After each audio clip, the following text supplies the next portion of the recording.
عادی اور کبیر کی ہوشربا پوسٹ مارٹم کی رپورٹ ٹیبل پر پڑی تھی۔ رات کے 12 بجنے والے تھے اور تھانے دار حسین خان نے اپنے کمرے میں بے چینی سے ٹہل رہا تھا۔ عادی اور کبیر کی پوسٹ مارٹم رپورٹ کے مطابق ان دونوں کی گردنیں کسی انتہائی بھاری اور تیز دھار آلے سے ایک ہی وار میں کاٹی گئی تھیں، جس نے انہیں دوسرا سانس لینے کی مہلت ہی نہیں دی تھی۔ رپورٹ میں ایک اور چونکا دینے والی بات بھی درج تھی جس نے تھانے دار حسین خان کے ہوش اڑا دیے تھے، اور وہ یہ کہ دونوں مرنے سے پہلے انتہائی خوف کے عالم میں تھے۔ ان کے ارد گرد کا ماحول کچھ ایسا تھا کہ جس نے ان کے اعصاب پر بہت برا اثر ڈالا تھا۔ خوف کی اس شدید حالت نے ان کی رگوں میں خون کی روانی روک دی اور دل کی دھڑکن تھم گئی۔ اس کے فوراً بعد ان کی گردنیں انتہائی تیز دھار آلے سے ایک ہی وار میں تن سے جدا کر دی گئی تھیں۔ رپورٹ کی تمام جزیات کو تفصیل سے اور بار بار پڑھنے کے بعد تھانے دار حسین خان نے اپنی پیشانی پر ابھرنے والے پسینے کے قطروں کو صاف کیا۔ کیا لال حویلی واقعی آسیب زدہ ہے اور ان دونوں کو بدروحوں نے قتل کیا ہے؟ اس کے ذہن میں بار بار یہی سوال گردش کر رہا تھا۔ میرا خیال ہے مجھے ایک بار اکیلے وہاں جا کر دیکھنا چاہیے۔ اس نے خود کلامی کرتے ہوئے گھڑی پر نظر ڈالی۔ رات کے 12:30 بج رہے تھے۔ اس نے سر پر ٹوپی سجائی اور تھانے کے صحن میں کھڑی موٹر سائیکل اسٹارٹ کر کے چوکی کی طرف روانہ ہو گیا۔ وہاں تعینات گارڈ اونگ رہا تھا۔ اس نے اسے جگا کر اپنی موٹر سائیکل چوکی میں کھڑی کی اور لال حویلی کی جانب جانے لگا۔ تھانے دار حسین خان چلتے چلتے بالآخر لال حویلی کے پاس پہنچ گیا۔ وہ یہاں تک بڑی احتیاط سے چھپا چھپاتا آیا تھا تاکہ کسی کی اس پر نظر نہ پڑے۔ اس وقت بھی اس نے خود کو ایک بڑے درخت کے پیچھے چھپا رکھا تھا۔ اس نے حویلی کی جانب دیکھا۔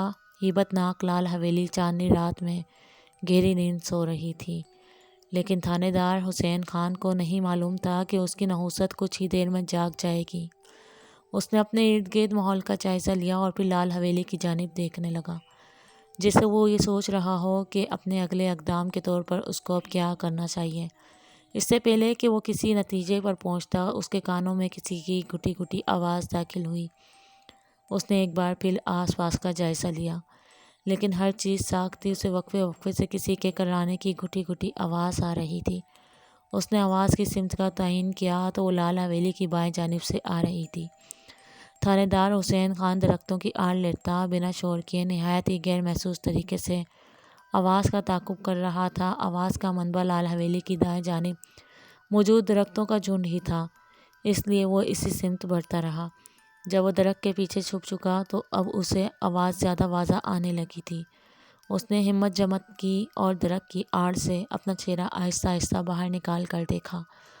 سامنے کے منظر نے ایک لمحے کے لیے تو اس کی جان ہی نکال کر رکھ دی۔ ادھر عرفان بھی لال حویلی کی جانب جانے والے راستے پر پھونک پھونک کر قدم رکھ رہا تھا۔ وہ جانتا تھا کہ اگر ان کا منصوبہ ناکام ہو گیا تو ناصر اور اس کی جان بھی جا سکتی ہے۔ وہ کھیتوں میں ہوتا ہوا پگڈنڈی پر آ گیا۔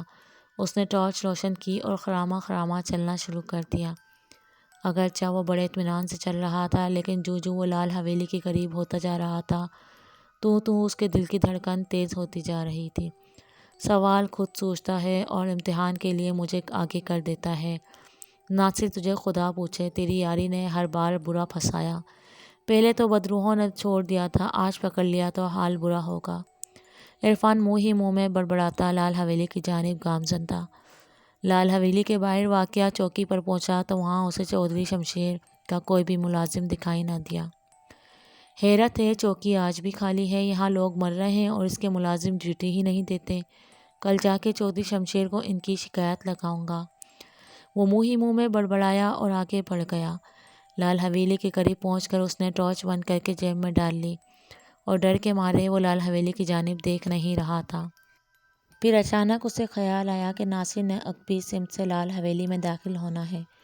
ہو سکتا ہے وہ پہنچ گیا ہو۔ یہ خیال آتے ہی اس نے لال حویلی کی طرف دیکھا۔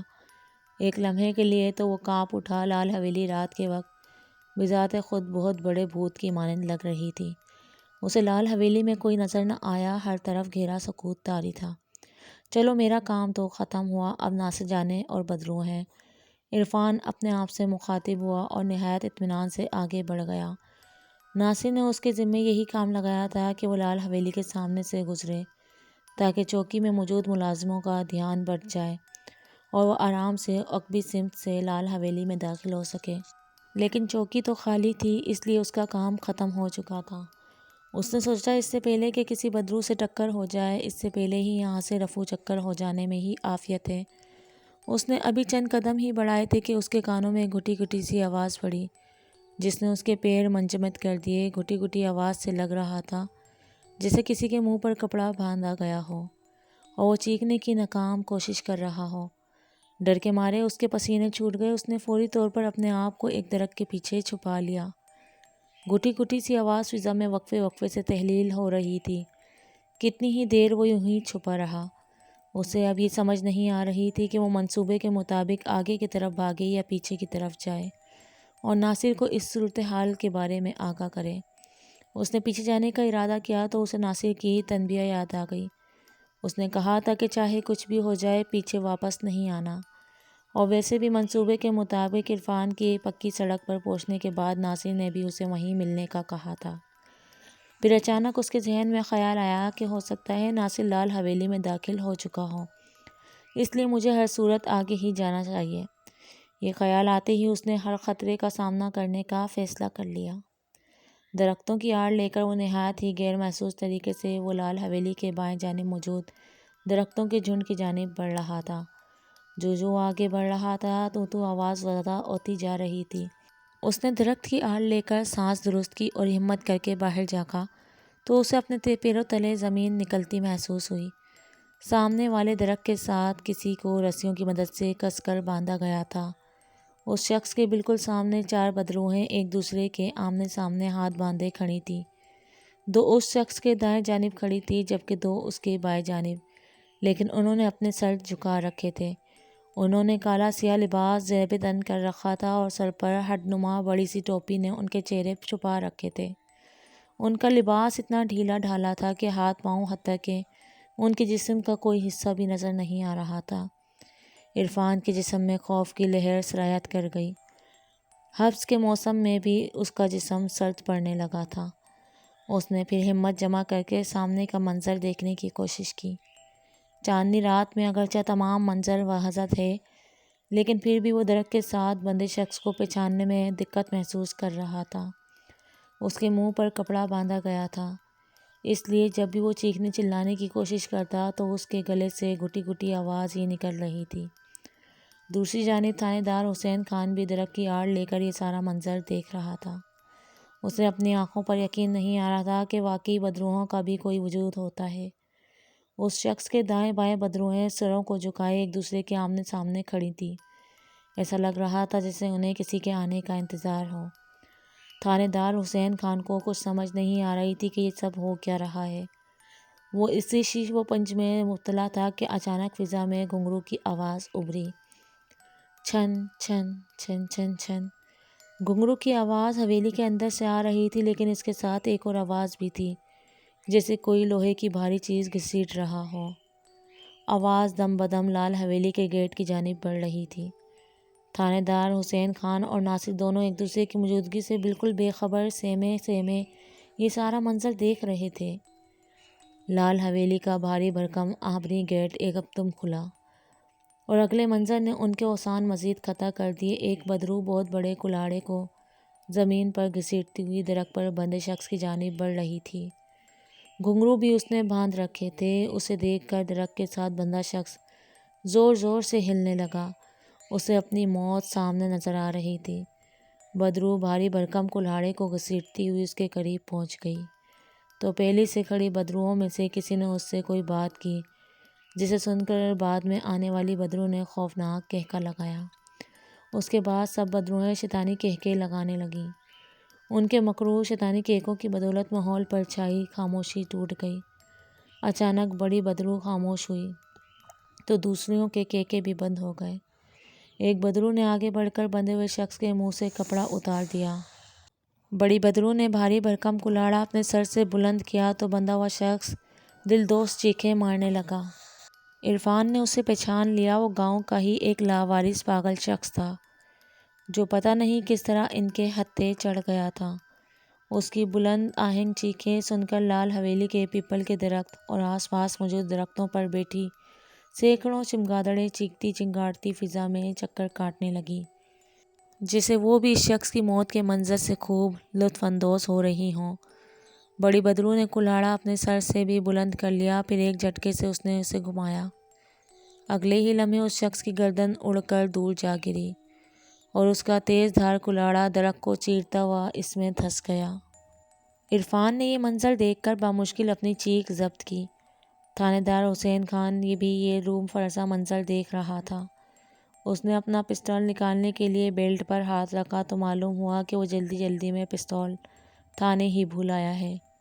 تھانے دار حسین خان مزید کارروائی کے لیے سوچ ہی رہا تھا کہ ایک بڑی سی چمگادڑ نے اس پر حملہ کر دیا۔ تھانے دار حسین خان اس کے وار سے بچنے کے لیے نیچے جھکا تو توازن برقرار نہ رکھ سکا اور پیچھے کی جانب ہی لڑک گیا۔ چمگادڑ نے اس کے چہرے پر بری طرح پنجے مارے تھے۔ چمگادڑوں کے بارے میں مشہور ہے کہ یہ انسانوں کی آنکھوں پر حملہ کرتی ہیں۔ بہرحال اس نے اپنے آپ کو سنبھالا۔ چمگادڑ کے حملے میں اس کا چہرہ زخمی ہو گیا تھا اور اس کے چہرے سے خون بہہ رہا تھا۔ اسی وقت بادل گرجنے لگا اور موسلا دھار بارش شروع ہو گئی۔ جب تک اس کے اوزان بحال ہوئے تب تک بدروحیں غائب ہو چکی تھی۔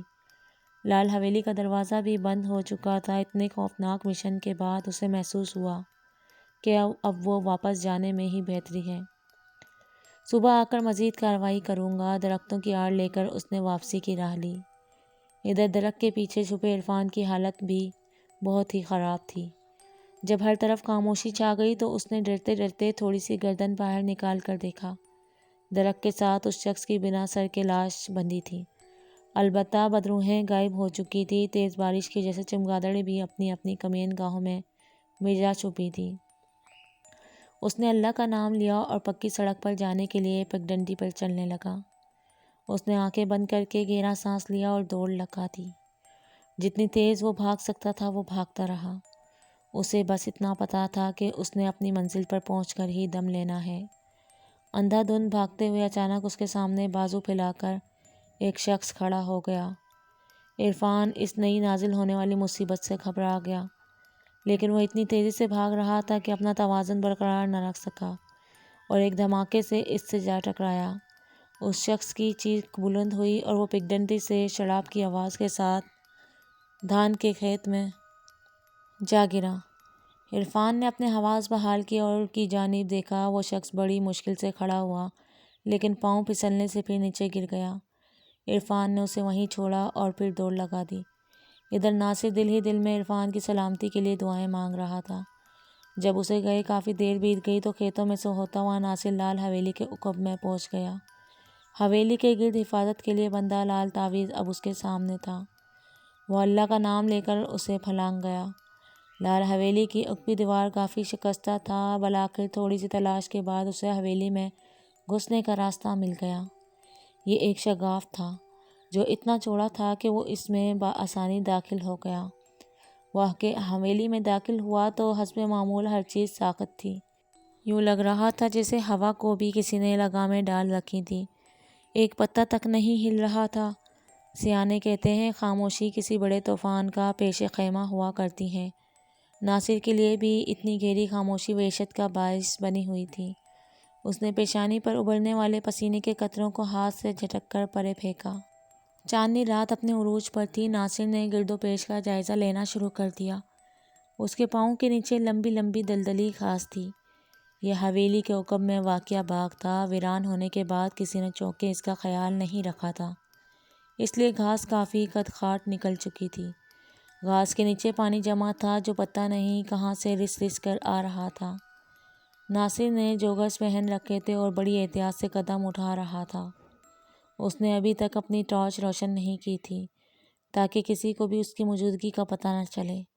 وہ بڑے غور سے نظریں گھما کر ادھر ادھر دیکھ رہا تھا۔ اس کے بائیں جانب حویلی کی بڑی سی عقبی دیوار تھی۔ دائیں جانب راستہ ہوتا ہوا حویلی کے سامنے کی طرف جا رہا تھا۔ ناصر بڑی احتیاط سے دلدلی گھاس پر پاؤں رکھتا رہا کہ کہیں کوئی آواز پیدا نہ ہو جائے۔ اس کے آس پاس ہر چیز ساکن تھی۔ وہ محتاط ہو کر آگے بڑھتا رہا حتیٰ کہ گھاس ختم ہو گئی اور پختہ فرش آ گیا۔ تبھی ناصر نے ایک دلدوز چیخ سنی۔ چیخ اتنی ہیبت ناک تھی کہ اسے ایسا لگا جیسے لال حویلی کی کالی نحوست بیدار ہو گئی ہو۔ ہر طرف کالی سیاہ چمگادڑیں چنگاڑتی ہوئی اڑ رہی تھیں۔ یہ چمگادڑوں حجم میں اتنی بڑی تھیں کہ انہیں دیکھ کر بڑے بڑوں کا اوسان ختم ہو جائیں۔ ایک لمحے کے لیے انہیں دیکھ کر ناصر بھی سہم گیا۔ چمگادڑوں کے گول آسمان پر چھائے جا رہے تھے۔ اتنی زیادہ تعداد میں چمگادڑوں کی آمد نے اس کی حیرانی دو چند کر دی تھی۔ ناصر خوفناک چیخ کا راز سوچنے میں مصروف تھا کہ ایک بڑی سی چمگادڑ نے اس پر حملہ کر دیا۔ ناصر اس ناگہانی آفت سے گھبرا گیا، لیکن اس نے فوراً سمجھداری کا مظاہرہ کرتے ہوئے سر کو جھکا کر اس کا وار ناکام بنا دیا۔ ابھی وہ اس کے حملے سے صحیح طرح سنبھلا بھی نہیں تھا کہ ایک اور بڑی سی چمگادڑ نے فضا میں غوطہ کھایا اور اس کے چہرے پر حملہ کرنے کے لیے جھپٹی۔ ناصر اس بار بھی بروقت سر نیچے نہ کرتا تو چمگادڑ اس کا چہرہ نوچ چکی ہوتی۔ وہ دونوں چمگادڑوں کے حملے میں بال بال بچ گیا تھا، لیکن اس دینگا مشی کا نتیجہ یہ نکلا کہ وہ اپنا توازن کھو بیٹھا۔ پاؤں کے نیچے فرش پر کائی جمی تھی، لہٰذا وہ دھڑام سے سر کے بل گر پڑا۔ فرش پر قدرے پانی جمع تھا۔ اس کے نیچے گرنے سے ہلکا سا چھناکا ہوا اور فرش پر بے سدھ لیٹ گیا۔ گرتے ہوئے چونکہ اس نے اپنی کونیاں زمین کے ساتھ لگا دی تھی، اس لیے اس کا سر زمین سے ٹکرانے سے محفوظ رہا، ورنہ اسے اس کی بھاری قیمت ادا کرنا پڑ سکتی تھی۔ اس کا سر پھٹ جاتا اور خدا نخواستہ وہ کسی بڑے حادثے سے دوچار ہو سکتا تھا۔ البتہ اس کی کمر سے درد کی شدید ٹیس اٹھ رہی تھی۔ بہرحال اس حادثے کے نتیجے میں وہ اپنے ہوش و حواس کھو بیٹھا تھا۔ شدید درد کے باوجود اس نے چیخ و پکار مچانے کے بجائے صبر سے کام لیا تھا۔ اس کی آنکھوں کے سامنے تارے ناچ رہے تھے اور دماغ بالکل معاف ہو چکا تھا۔ فرش پر گرنے کی وجہ سے وہ بھیگ چکا تھا۔ بدبودار کیچڑ ملے پانی کی بو بھی اسے برداشت کرنا پڑ رہی تھی۔ ادھر چمگادڑیں بدستور تیز سیٹی بجتی سی آوازیں نکال کر لال حویلی کا طواف کرنے میں مصروف تھیں۔ اچانک بجلی کڑکی، بادل گرجا اور موسلا دھار بارش شروع ہو گئی۔ چمگادڑوں کی مانوس آوازیں تتر بتر ہونے لگیں اور وہ اپنی کمین گاہوں میں جا چھپی۔ البتہ ناصر بدستور اسی طرح لیٹا رہا۔ اس کے حواس اب کافی حد تک بحال ہو چکے تھے۔ اس نے اپنی آنکھیں زور سے بیچ رکھی تھیں۔ بارش کے قطرے تیز رفتاری سے اس کے چہرے سے ٹکرا رہے تھے اور اس کے چہرے پر سوئیوں کی طرح چبھ رہے تھے۔ اس نے ہمت کر کے اٹھنے کا ارادہ باندھا، جو اسے اگلے ہی لمحے گیٹ کھلنے کی آواز سن کر ملتوی کرنا پڑا۔ اس وقت حویلی میں کون آ سکتا ہے؟ اس نے دل ہی دل میں سوچا۔ اس کی سوچوں کی تان اس وقت ٹوٹ گئی جب اس نے بہت سارے قدموں کی آواز سنی۔ لال حویلی کی بدروحیں! ناصر کے ذہن میں خیال ابھرا۔ ان میں سے ایک نے اپنے پاؤں میں گھنگرو باندھ رکھے تھے، اس لیے اس کے چلنے سے چھن چھن کی آواز بھی آ رہی تھی، لیکن ان آوازوں میں ایک اور آواز بھی شامل تھی جس نے اس کی گھبراہٹ میں اضافہ کر دیا تھا۔ اسے لگا جیسے کوئی لوہے کی بھاری بھرکم شے کھینچ رہا ہے۔ نووارڈ نہایت خاموشی سے اس کی جانب بڑھے چلے آ رہے تھے۔ اس احساس سے ناصر کے دل کی دھڑکن بے ترتیب ہونے لگی۔ اتنے خوفناک ماحول میں ایک سنسان حویلی میں ایسے حالات کا سامنا کرنا کوئی آسان کام نہیں تھا۔ ناصر کی جگہ کوئی اور ہوتا تو اب تک خوف سے ہی اس کی روح پرواز کر چکی ہوتی، لیکن چونکہ وہ مضبوط اعصاب کا مالک تھا اور پھر ماسٹر عبداللہ نے ہمیشہ اسے خطرات کا مقابلہ کرنے کا درس دیا تھا، اس لیے وہ حتی الامکان کوشش کر رہا تھا کہ خوف کو اپنے آس پاس بھی نہ بھٹکنے دے۔ اس نے تہیہ کر لیا کہ اس کی موت اگر آج اور اسی جگہ لکھی ہے تو کیوں نہ بہادری سے اس کا سامنا کیا جائے۔ اس سوچ نے اس کی ہمت اور طاقت کو مزید تقویت دی۔ پراسرار قدموں اور بھاری بھرکم شے کی آواز دھیرے دھیرے اس کی سمت بڑھی چلی آ رہی تھی۔ بارش کے تندوتیز قطرے بدستور اس کے چہرے کو نشانہ بنائے ہوئے تھے۔ اس نے اپنے دونوں ہاتھوں کی مٹھیاں بھینچ لی اور اٹھنے کے لیے ہمت جمع کرنے لگا۔ اسی اثنا میں حیرت انگیز واقعہ ہوا۔ قدموں کی آواز اس سے چند فٹ کے فاصلے سے آگے بڑھ گئی تھی۔ غالباً نوواردوں نے اس کی موجودگی کو محسوس نہیں کیا تھا۔ ناصر نے بھی موقع غنیمت جانا اور اسی حالت میں بے سدھ لیٹا رہا۔ قدموں کی آواز اس سے چند فٹ کے فاصلے پر جا کر ٹھہر گئی۔ مع فضا میں گڑگڑاہٹ کی تیز آواز گونجنے لگی جیسے کوئی بھاری سیل سرک رہی ہو۔ پھر یکدم سارا منظر روشنی میں نہا گیا۔ اس نے گھبرا کر آنکھیں بند کر لیں۔ گڑگڑاہٹ کی آواز آہستہ آہستہ مدھم ہوتی چلی گئی اور جلد ہی اسے احساس ہوا کہ روشنی آنا بند ہو گئی ہے۔ اس نے آنکھیں کھولی تو ہر طرف مکمل اندھیرا چھایا ہوا تھا۔ بارش کی شدت کم ہو چکی تھی اور باران رحمت کے باقی مانند قطرے ہوا کے دوش پر ادھر ادھر لہراتے پھر رہے تھے۔ چاند اپنے پورے جوہن پر تھا۔ کچھ دیر یوں ہی رہنے کے بعد ناصر آہستگی سے اٹھا۔ ہر طرف ویرانی کا راج تھا۔ چلتے چلتے وہ حویلی کے مرکزی حصے میں آ گیا جہاں سے روشنی کا فوارہ پھوٹتا تھا، مگر اب وہ پراسرار روشنی غائب ہو چکی تھی۔ اس نے ٹارچ روشن کی اور 9 واردوں کے قدموں کا جائزہ لیتے ہوئے مرکزی دروازے پر پہنچا۔ قدموں کے نشانات وہیں سے اندر آ رہے تھے۔ ناصر دوبارہ قدموں کے پیچھے چلتا گیا۔ قدموں کے نشان مرکزی دروازے کے ساتھ ملحقہ دیوار کے ساتھ ساتھ چند فٹ دور جا کر ختم ہو گئے۔ اس سے کچھ فاصلے پر ہی وہ جگہ تھی جہاں وہ پاؤں پھسلنے سے گرا تھا۔ آگے دیوار کے اوپر بیلوں کی شاخیں جھکی ہوئی تھیں، جس سے اندازہ لگانا مشکل ہو رہا تھا کہ ان کے اندر کیا ہے۔ اس نے بیلوں کو ہٹایا تو اندر سے 2 قبریں برآمد ہوئی۔ قدموں کے نشان پہلی قبر کے پاس آ کر ختم ہو گئے تھے۔ ناصر نے ٹارچ کی روشنی میں قبر کے سرہانے نصب کتبے کو پڑھنے کی کوشش کی تو اس پر جلی حروف میں لکھا تھا: سکینہ زوجہ چودھری شمشیر۔ دوسری قبر چودھری شمشیر کی ماں کی تھی۔ ناصر نے خوف سے جھرجھری لی۔ ناصر 9 واردوں کو دیکھ نہیں سکا تھا، لیکن اس کی دانست کے مطابق وہ ان قبروں کے پاس آ کر ہی غائب ہوئے تھے۔ قدموں کے نشانات بھی اس بات کی گواہی دے رہے تھے، کہیں لال حویلی میں سچ مچ بدروحیں تو نہیں رہتی؟ ناصر کے ذہن میں یہی سوال بجلی کی طرح گوندا۔ وہ پھٹی پھٹی نظروں سے کبھی قبروں اور کبھی ان بڑے بڑے قدموں کے نشانات کو دیکھ رہا تھا۔ اسے اپنی آنکھوں پر یقین نہیں آ رہا تھا۔ ڈر انسان کی جبلت میں شامل ہے۔ ویران جگہیں ویسے بھی خوف و دہشت کی اماں جگہ ہوا کرتی ہیں، اور اگر ان میں ایک آدھ قبر کی موجودگی کا انکشاف ہو جائے تو پھر ڈر آسمانوں کی بلندیوں کو چھو رہا ہوتا ہے۔ انسان جتنا بھی بہادر ہو، ایسے انہونے واقعات کا سامنا کرنا آسان نہیں ہوتا۔ ناصر بیلوں کو ہٹا کر باہر نکلا اور کچھ فاصلے پر موجود پتھر پر بیٹھ گیا۔ اتنا تو اس نے اپنی اماں کی زبانی سن لیا تھا کہ بڑی چودھرانی اور چھوٹی چودھرانی کی قبریں حویلی کے اندر ہیں، لیکن ان کی زیارت اس نے آج کی تھی، اور وہ بھی ان پراسرار حالات میں کہ بڑے بڑوں کے ہوش اڑ جائیں۔ اس کے ذہن میں بہت سے سوالات منڈلا رہے تھے۔ یہ سوچ کر اس کا دل بیٹھا جا رہا تھا کہ لال حویلی کے پراسرار آسیب کے بارے واقعات ایسے ہی مشہور نہیں ہیں۔ پہلے پراسرار چیخ کے بعد کئی بدروحوں کی لال حویلی آمد، پھر قبر کھلنے، اس میں سے روشنی پھوٹنے اور ان کے قبر کے اندر اترنے کے واقعات کا وہ بذات خود گواہ تھا۔ اگرچہ وہ قبر میں اترنے والی بدروحوں کو دیکھ نہیں سکتا کیونکہ وہ زمین پر گرا ہوا تھا، مگر اس نے آج بہت سارے واقعات کا مشاہدہ کیا تھا۔ یہ بات اسے پریشان کر رہی تھی کہ کہیں گاؤں میں بدروحوں کے حوالے سے پھیلے واقعات درست تو نہیں ہیں، کہیں چھوٹی چودھرانی اور بڑی چودھرانی کی بدروحیں گاؤں والوں کو ڈرانے اور عادی اور کبیر کی موت کی ذمہ دار تو نہیں ہیں۔ یکے بعد دیگرے اس کے ذہن میں لال حویلی سے منسوب واقعات گردش کر رہے تھے۔ ناصر نے ذہن سے تمام خیالات کو جھٹک دیا اور دل ہی دل میں اللہ کو یاد کرنے لگا۔ ماسٹر عبداللہ نے اسے مشکل وقت میں پڑھنے والی کچھ آیات یاد دلائی تھیں۔ اس نے وہ تمام پڑھ ڈالیں۔ اس سے اسے دلی سکون محسوس ہوا، اور کیوں نہ ہو، بے شک اللہ کے ذکر سے ہی دلوں کو اطمینان نصیب ہوتا ہے۔ وہ اس بات سے بخوبی آگاہ تھا کہ سبھی مخلوقات اللہ کے نام سے گھبراتی ہیں، اور اسی لیے سچے مسلمان کے پاس بھی نہیں بھٹکتی۔ اس نے بلا ارادہ نظر اٹھا کر چودھرانی سکینہ اور بڑی چودھرانی کی قبروں کی سمت دیکھا۔ بارش رک چکی تھی، لیکن ماحول پر عجیب سی سوگواری چھائی ہوئی تھی۔ اس نے کھڑے ہو کر کپڑے جھاڑے اور واپس جانے کے لیے عقبی دیوار کی سمت قدم بڑھا دیے جہاں سے وہ اندر داخل ہوا تھا۔ ابھی ناصر قدم بڑھا ہی رہا تھا کہ یکدم اسے ایک آواز سن کر رکنا پڑا۔